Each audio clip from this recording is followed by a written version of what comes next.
The first step in your polishing process is to put down a slight amount of water. We've already cleaned the floor, so our surface is clean and film-free.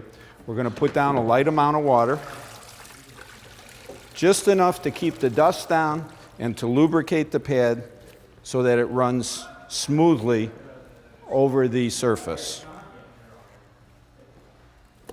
The key is also you don't want the water to dry out. So if it does start getting a little dry, I will add water to it.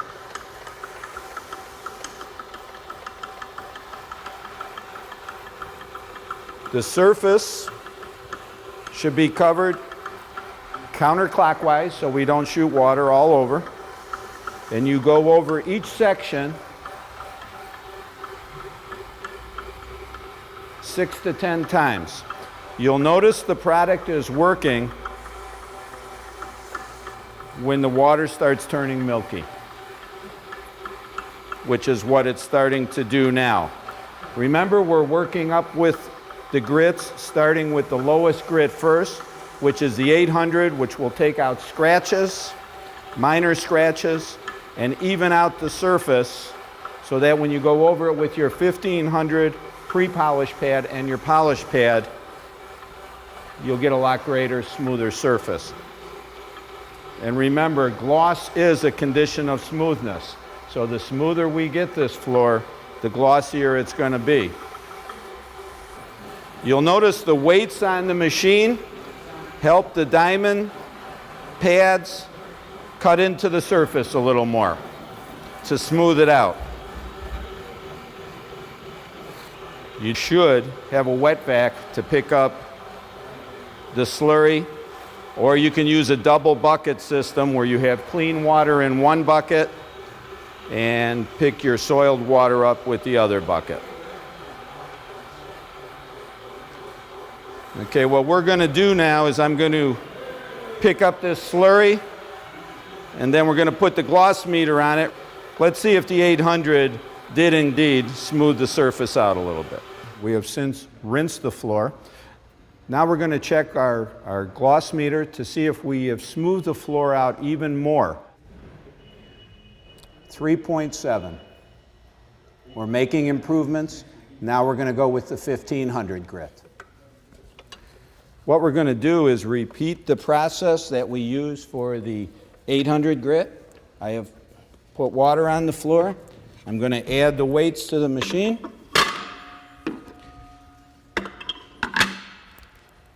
And we're going to go in a counterclockwise motion 8 to 10 times over the surface. Take your time.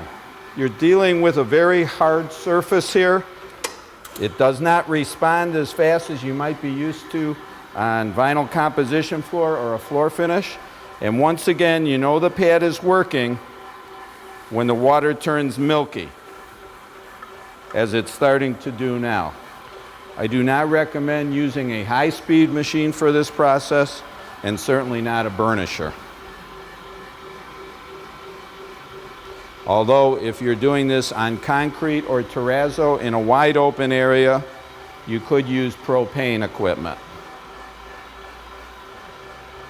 I'm pretty much done with this area now, going over it 8 or 10 times. I'm going to pick up this slurry, I'm going to rinse it, and we're going to see how our gloss is after using the 1500 grit.